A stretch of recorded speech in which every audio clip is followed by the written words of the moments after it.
आप सबको मेरा नमस्कार। मेरा नाम सृष्टि है और हम फंडामेंटल्स ऑफ एग्रोनॉमी के कुछ क्लासेस कर रहे हैं जिसमें हमने टिलेज के बारे में पढ़ा है।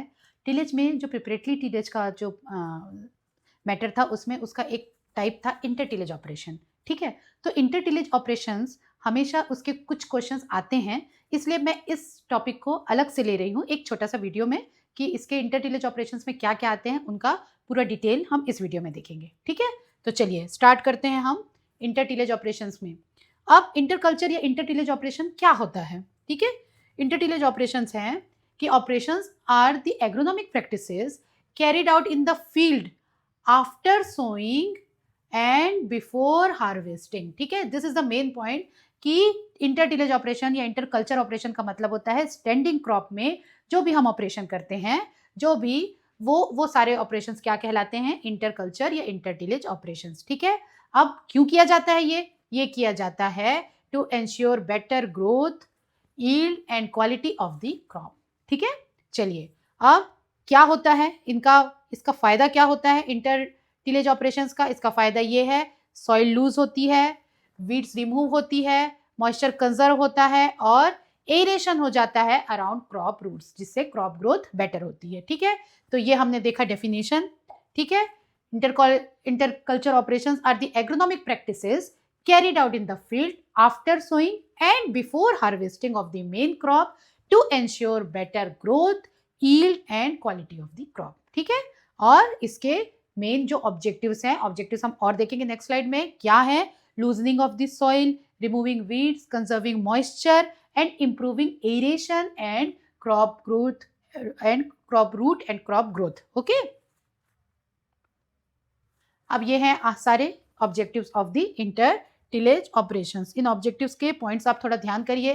फर्स्ट है वीट कंट्रोल, सेकंड है सॉइल एरिएशन, थर्ड है मॉइस्चर कंजर्वेशन, फोर्थ है सॉइल फर्टिलिटी इंप्रूवमेंट, फिफ्थ है पेस्ट एंड डिजीज रिडक्शन और सिक्स्थ है better root and shoot growth. ठीक है, तो ये सारे 6 पॉइंट्स को आप याद करिए, ध्यान में रखिए। और ये किसके ऑब्जेक्टिव्स है? इंटर टिलेज ऑपरेशंस के। अगर आपको क्वेश्चन पूछा जाता है कि right the objectives of inter tillage operations, तो ये सारे पॉइंट्स आप लिख के इनका थोड़ा डिटेल करेंगे तो आपका आंसर एकदम अच्छा हो जाएगा। ठीक है, चलिए तो इन ऑब्जेक्टिव्स के बाद हम आगे देखते हैं कि क्या क्या होते हैं इंटर टिलेज ऑपरेशंस। बहुत सारे हैं और सबको हम थोड़ा डिटेल में पढ़ते हैं। ठीक है, तो फर्स्ट इंटर टिलेज ऑपरेशन है वीडिंग। ठीक है, वीडिंग का मतलब होता है खरपतवार नियंत्रण। जो भी घास या अनचाहे पौधे हमारी फील्ड में, हमारे खेत के में, हमारे क्रॉप्स के साथ उग जाते हैं, उन प्लांट्स को, उन वीड्स को रिमूव करना ही वीडिंग कहलाता है। ठीक है, अगर इसका प्रोसेस देखा जाए तो क्या है? Weeding is the process of removing unwanted plants और weeds from a specific area. इसका मतलब वीड्स को रिमूव करने का जो प्रोसेस है वही क्या है? वीडिंग है। ओके, अब किस तरह की वीडिंग होती है? पहली होती है मैनुअल वीडिंग। ठीक है, सेकंड होती है मैकेनिकल वीडिंग। ठीक है, थर्ड होती है केमिकल वीडिंग और फोर्थ होती है इंटीग्रेटेड वीडिंग। ठीक, अब मैनुअल वीडिंग क्या होती है? मैनुअल वीडिंग की जाती है हैंड हो से, खुरपी से या सिकल से। ठीक है, सिकल मतलब हंसिया से, तो हाथ से जो हम वीडिंग करते हैं उसे कहते हैं मैनुअल वीडिंग। ठीक है, ये क्या होती है? लेबर इंटेंसिव होती है, इसमें लेबर ज्यादा लगता है पर स्मॉल एरिया के लिए ये ओके है। ठीक है, नेक्स्ट है मैकेनिकल वीडिंग। मैकेनिकल वीडिंग कब की जाती है? जब एक बड़ा एरिया हो तो कोई मैकेनिकल इंप्लीमेंट्स को यूज किया जाता है, जैसे कि व्हील हो या कल्टीवेटर, जिससे वीडिंग की जाती है, जो कि फास्टर होता है और बड़े एरिया के लिए बहुत इफेक्टिव होता है। ठीक है, थर्ड है केमिकल वीडिंग। केमिकल वीडिंग बहुत इकोनॉमिकल भी है, इजी भी है, टाइम सेविंग भी है और इसमें केमिकल्स का यूज किया जाता है, जैसे कि 2,4-D, एट्राजिन और बहुत सारे हैं, ग्लाइफोसेट, ये सब का यूज किया जाता है वीट को कंट्रोल करने के लिए। लेकिन इसका एक रिस्क होता है रेसिड्यू का, कि जब वीड हर्बिसाइड्स अप्लाई की जाती है तो उसके रेसिड्यूज सॉइल में रह जाते हैं, जो कि नेक्स्ट क्रॉप को इफेक्ट करते हैं। ठीक है, तो ये तीनों के कॉम्बिनेशन का एक और वीडिंग मेथड होता है इंटीग्रेटेड। इंटीग्रेटेड का मतलब ये होता है कॉम्बिनेशन। ठीक है, तो ये कॉम्बाइन करता है किनको? मैनुअल को, मैकेनिकल को और केमिकल मेथड्स ऑफ वीडिंग। क्यों? ताकि एक सस्टेनेबल कंट्रोल हो वीडिंग का, मतलब कि वीड कंट्रोल भी हो, एनवायरनमेंट पॉल्यूट भी ना हो, समय भी कम लगे, ठीक है, टाइम कंज्यूमिंग भी ना हो, कॉस्ट भी इफेक्टिव हो। इस तरह से एक इंटीग्रेटेड मेथड ऑफ वीडिंग की जाती है, जिसके थ्रू सारे कॉम्बिनेशन, सारे मेथड्स को कंबाइन करके एक परफेक्ट मेथड बनाया जाता है और उससे वीडिंग की जाती है। ठीक है, तो ये हो गया आपका वीडिंग का डिटेल, जिसमें हमने देखा प्रोसेस, ओके, टाइप्स देखा, ठीक है, कौन कौन से टाइप होते हैं, और उसके बाद हमने देखा उन टाइप का डिटेल देखा। तो अगर आपको इंटर टिलेज ऑपरेशंस में वीडिंग के बारे में आता है तो आप इस तरह से लिखकर इसका डिटेल आप लिख सकते हैं। ओके, चलिए नेक्स्ट में चलते हैं। होइंग, होइंग का मतलब हिंदी में बोलते हैं उसको खुदाई करना, और इसका मतलब क्या होता है, जो टॉप सॉइल होती है अगर वो हार्ड हो गई है तो उसको लूज करना। क्यों लूज करना? ताकि उसमें प्रॉपर एरेशन हो सके, मॉइस्चर अंदर जा सके, इसलिए जो लूजनिंग ऑफ द सॉइल होता है उसे loosening of the upper layer of the soil within with the help of हो टाइप टूल्स को हम कहते हैं होइंग। ठीक है, अब इसके बेनिफिट क्या है? It breaks the soil crust, ऊपर का जो सॉइल क्रस्ट है जो हार्ड है उसको ब्रेक करता है। Improve water infiltration and aeration, जो मैंने अभी बताया। और टूल्स कौन से यूज होते हैं? हो, व्हील हो, ट्रैक्टर हो, एटसेट्रा। ठीक है, और इसका एक और फायदा है, वो है कि जब हम होइंग करते हैं तो साथ में वीडिंग भी हो जाती है। ठीक है, और रूट जो है वो बेटर ग्रो करता है। तो इस तरह से हम देखेंगे कि ये होइंग है। होइंग के बारे में अगर आपको पूछता है तो फर्स्ट पॉइंट होगा इसका प्रोसेस, ठीक है, सेकंड पॉइंट हो गया इसका बेनिफिट्स, थर्ड हो गया इसके टूल्स, और ये भी आ जाएगा आपके बेनिफिट्स में। ओके, तो इसमें आपका 2 या 3 नंबर के क्वेश्चन आता है। होइंग के बारे में आप थोड़ा सा एक्सप्लेन करिए तो ये कंप्लीट आपका होइंग हो जाएगा। Next, thinning. ठीक है, थिनिंग और गैप फिलिंग अक्सर पूछा जाता है, तो अभी हम थिनिंग के बारे में बात करते हैं। थिनिंग का मतलब होता है पतलाई बोलते हैं, इसी को छटाई भी बोलते हैं। अगर एक ही जगह में बहुत सारे सीडलिंग ग्रो कर रहे हैं, ठीक है, तो क्या हर पौधे को प्रॉपर लाइट और न्यूट्रिशन मिल पाएगा? आप बताइए, नहीं मिल पाएगा। क्यों? क्योंकि ये एरिया ओवर क्राउडेड है। यहाँ पे लाइट का पेनिट्रेशन, एयर का पेनिट्रेशन, सॉइल का न्यूट्रिशन, ये सब कुछ में कंपटीशन होगा और सारे क्रॉप्स की ग्रोथ जो होगी वो डाउन हो जाएगी। ठीक है, तो क्या किया जाता है, ओवर क्राउडेड में कुछ सीडलिंग्स जो एक्सेस हैं उनको हम क्या करते हैं, उनको हम क्लियर कर देते हैं, उनको हम वहां से रिमूव कर देते हैं। जब हम रिमूव कर देते हैं एक्सेस सीडलिंग्स को, तो जितने बचे वाले सीडलिंग्स है वो अच्छे से ग्रो करते हैं। ठीक है, तो इसका प्रोसेस क्या है? Removal of extra seedlings to maintain the optimum spacing. ठीक है, और इसका फायदा क्या है? ये इसका डेफिनेशन हो गया। ठीक है, ये इसका बेनिफिट है। क्या है बेनिफिट इसका? It prevents overcrowding, first it prevents competition, आपस में जो क्रॉप में कंपटीशन होता है उसे कम करता है। Third, it enhances light interception और एयर फ्लो। ठीक है, ये सारे इसके बेनिफिट हैं, और ज्यादातर ये किसमें होता है? एग्जांपल इसके कॉटन, मेज, शुगर बीट। ठीक है, तो अगर आपको थिनिंग के बारे में पूछता है तो आप इस तरह से 4 पॉइंट में इसको पूरी तरह से एक्सप्लेन कर सकते हैं कि इसका डेफिनेशन क्या है, इसके बेनिफिट्स क्या है, और ये कौन से क्रॉप में किया जाता है। ठीक है, तो अब हम चलते हैं नेक्स्ट है गैप फिलिंग। गैप फिलिंग भी अक्सर पूछा जाता है। अब देखा जाए तो थिनिंग का जस्ट अपोजिट होता है गैप फिलिंग। ठीक है, थिनिंग में क्या कर रहे हैं, हम पौधों को निकाल रहे हैं। गैप फिलिंग में क्या करते हैं, हम पौधों को लगाते हैं। कहाँ पर लगाते हैं? जहाँ पे कभी कभी ऐसा होता है कि सीडलिंग ग्रो नहीं कर पाती, जर्मिनेशन प्रॉपर नहीं होता, वो स्पेस खाली हो गया, तो उसका नुकसान क्या होगा? प्लांट पॉपुलेशन कम हो जाएगी, यील्ड भी कम हो जाएगी। तो क्यों ना ऐसी कंडीशन, जबकि प्लांट ग्रो कर रहा है, अब जर्मिनेशन हुआ है, आपने देखा, फार्मर ने देखा कि वो जगह खाली है, वो जगह खाली है, तो फार्मर क्या करता है, उसमें फिर से या तो सीड डालता है या फिर सीडलिंग डालता है। तो उस प्रोसेस को कहा जाता है गैप फिलिंग, या हिंदी में इसको बोल रहे हैं रिक्त स्थान भराई। ठीक है, तो इसे हम देखेंगे तो क्या है इसका definition? Replacing missing seedling with new seeds और सीडलिंग। ठीक है, जो भी, अगर यहाँ प्लांट लगा है, यहाँ प्लांट लगा है, ऐसा लग रहा है कि इस एरिया में सीड लगा था पर वो ग्रो नहीं कर पाया, तो इस सीड्स के वाले एरिया में फिर से या तो सीड लगाया जाता है या फिर सीडलिंग लगाया जाता है। इस सीडलिंग या सीड से क्या होता है? प्लांट पॉपुलेशन मेंटेन हो जाता है। ठीक है, अब इसका बेनिफिट, क्या बेनिफिट है ये देखिए। It ensure proper plant population, uniform stand और help in achieving maximum yield. ठीक है, तो ये तीनों पॉइंट क्या हैं? इसके बेनिफिट हैं। ठीक है, और कब किया जाता है? Done immediately after the germination stage. तो अगर आपको गैप फिलिंग के बारे में पूछा जाता है तो गैप फिलिंग को आप 3 पॉइंट में कंप्लीट लिख सकते हैं। क्या? फर्स्ट है इसकी डेफिनेशन, ठीक है, जो कि ये है। फिर है इसके बेनिफिट,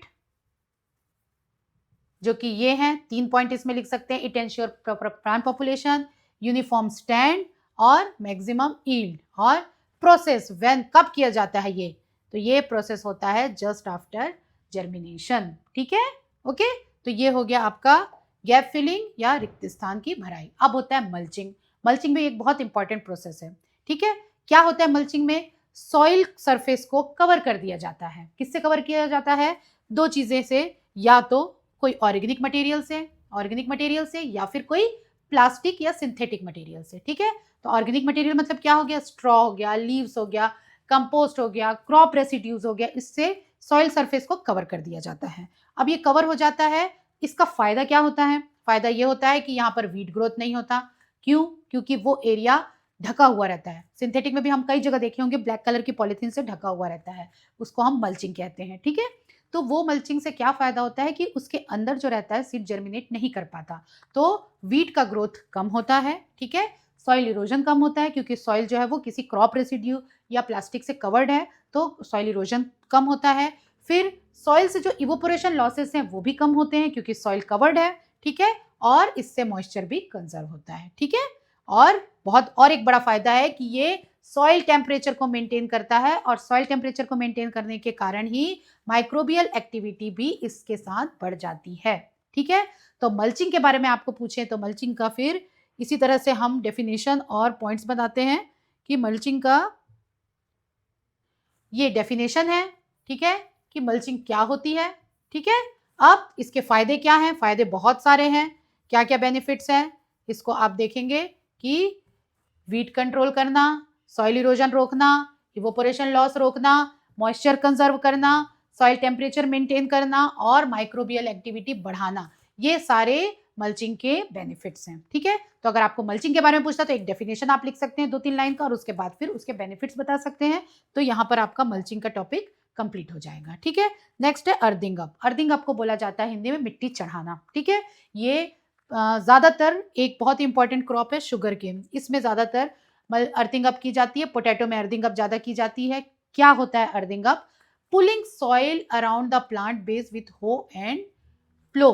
ठीक है, ये शुगर केन का प्लांट है, तो इस यहाँ पर मिट्टियों को इस तरह से उसके ऊपर, इसके बेस के ऊपर यहाँ पर फिल किया जाता है, भरा जाता है, चढ़ाया जाता है। मतलब सरफेस से मिट्टी ऐसे ऊपर कर दिया जाता है, इसको बोलते हैं मिट्टी चढ़ाना। ठीक है, अब इसका फायदा क्या है? क्या फायदा है कि जो प्लांट्स बहुत लंबे होते हैं उनको लॉजिंग से बचाता है। लॉजिंग मतलब फॉलिंग, तेज हवा से, आंधी से वो पेड़ ऐसे गिर जाते हैं, तो उस गिरने से बचाने के लिए क्या काम आता है? अर्थिंग अप काम आता है। ठीक है, और ये रूट डेवलपमेंट और न्यूट्रिएंट अपटेक को भी इम्प्रूव करता है। और किसमें होता है ये? शुगर केन, मेज और पोटैटो में। ठीक है, तो ये हो गया आपका अर्थिंग अप। अर्थिंग अप की डेफिनेशन क्या है? Pulling soil around plant base with हो और प्लो इज अर्थिंग अप। ठीक है, क्यों किया जाता है? To provide crop from lodging and to enhance the root development and nutrient uptake. किसमें किया जाता है? Sugarcane, maize and potato.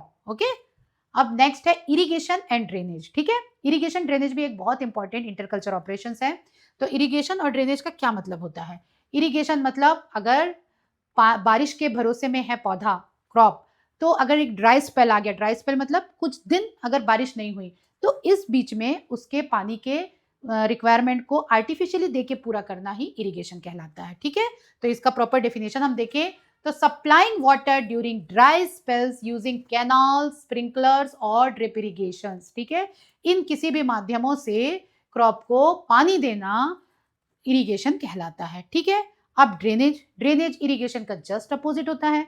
अगर पानी बहुत ज्यादा भर गया है खेत में, तो उस पानी की निकासी करना, उसे निकालना। क्यों निकालने की जरूरत है? क्योंकि पूरा जो एयर पोर स्पेसेस हैं वो पूरे जो हैं वो एयर उसमें नहीं होता, पानी से भर जाते हैं, और एरेशन नहीं हो पाता, रूट ग्रोथ नहीं हो पाता। तो फिर रूट ग्रोथ नहीं हो पाता तो प्लांट ग्रोथ भी रुक जाता है। ठीक है, तो ड्रेनेज उतना ही जरूरी है जितना इरिगेशन जरूरी है। ठीक है, तो ड्रेनेज को अगर हम बोले तो removing the excess water to prevent root suffocation. ठीक है, इस प्रोसेस को हम कहते हैं ड्रेनेज। अब दोनों क्यों किया जाता है?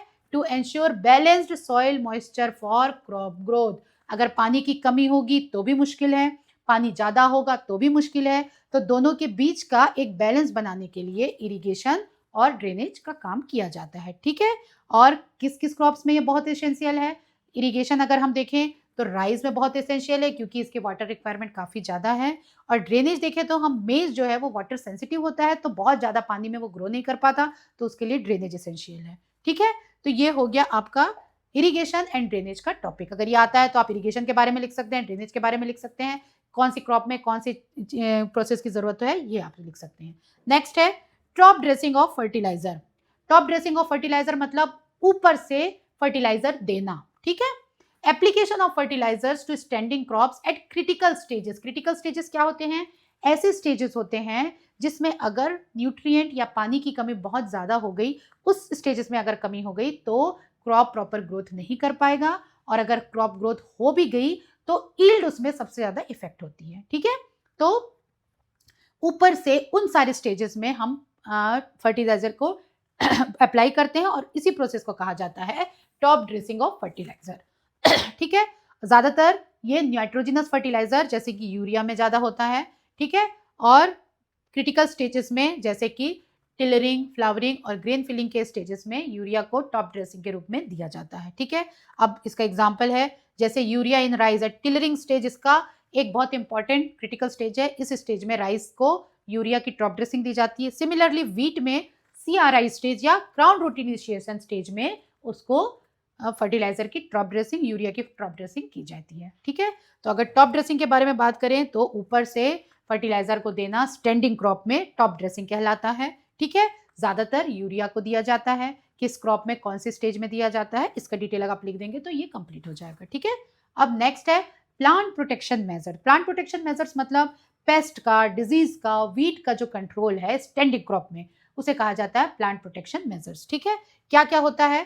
Preventive and curative measures against pest, diseases and weeds is known as plant protection measures. ये कौन से स्टेज में? और स्टैंडिंग क्रॉप के स्टेज में, ठीक है। क्या किया जाता है? इंसेक्टिसाइड स्प्रे किया जाता है, फंजीसाइड स्प्रे किया जाता है और हर्बिसाइड स्प्रे किया जाता है और इंटीग्रेटेड पेस्ट मैनेजमेंट भी किया जाता है, ताकि तीनों चीजों का कॉम्बिनेशन हो, केमिकल, बायोलॉजिकल और कंट्रोल कल्चरल मेथड का, और उससे प्लांट प्रोटेक्शन मेजर्स बहुत ही एफिशिएंट तरीके से की जा सके, ठीक है।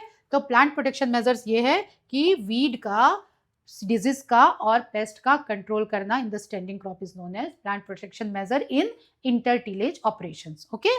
चलिए नेक्स्ट पढ़ते हैं pruning and training. Pruning and training normally orchard crops में होता है, ठीक है। प्रूनिंग और ट्रेनिंग दो अलग अलग प्रोसेस है, अपन देख लेते हैं एक बार। प्रूनिंग का मतलब होता है रिमूवल ऑफ डेड, डिजीज्ड और excess branches is known as pruning, ठीक है। और ट्रेनिंग क्या होता है? प्लांट के स्ट्रक्चर को मेंटेन करने के लिए जो कटिंग की जाती है उसकी फॉर बेटर लाइट पेनिट्रेशन, उसको ट्रेनिंग कहा जाता है, ठीक है। तो ये दोनों ज्यादातर ऑर्चर्ड में होते हैं। It improves yield, fruit quality, reduces paste incidence, और ज्यादातर कॉमन किसमें होते हैं? ग्रेप्स में, गुआवा में, मैंगो में और अदर ऑर्चर्ड्स में, ठीक है। तो ये होता है प्रूनिंग एंड ट्रेनिंग, ठीक है। अब ये टॉपिक यहाँ पे फिनिश हुआ और इससे रिलेटेड क्वेश्चन है। इससे रिलेटेड क्वेश्चन अक्सर पूछा गया है, गैप फिलिंग, थिनिंग, मल्चिंग और अर्थिंग। आप लेकिन आप सारा देख लीजिए एक बार, क्योंकि हो सकता है और कुछ भी पूछ ले। तो explain gap filling and thinning आता है तो आप गैप फिलिंग के बारे में दोनों डेफिनेशन लिख सकते हैं, थिनिंग के बारे में उसके डेफिनेशन दीजिए, दोनों के बेनिफिट्स लिखिए, तो इतने में आपका आंसर कंप्लीट हो जाएगा, ठीक है। सिमिलरली मल्चिंग में भी डेफिनेशन दीजिए कि क्या होता है, उसके बेनिफिट्स क्या होते हैं, कब किया जाता है, अर्थिंग अप कब किया जाता है, किस क्रॉप में किया जाता है, इतना अगर आपने लिखा तो ये आपका आंसर कंप्लीट हो जाएगा, ठीक है। तो सारे टॉपिक्स को आप इसी तरह से शॉर्ट में थोड़ा सा लिख लीजिए, नोट्स बना लीजिए और उसको एग्जाम्स में रिवीजन के लिए रखिए, ठीक है। तो आज का टॉपिक यही खत्म करते हैं। नेक्स्ट टॉपिक में, नेक्स्ट वीडियो में फिर अपन नए टॉपिक के साथ मिलते हैं।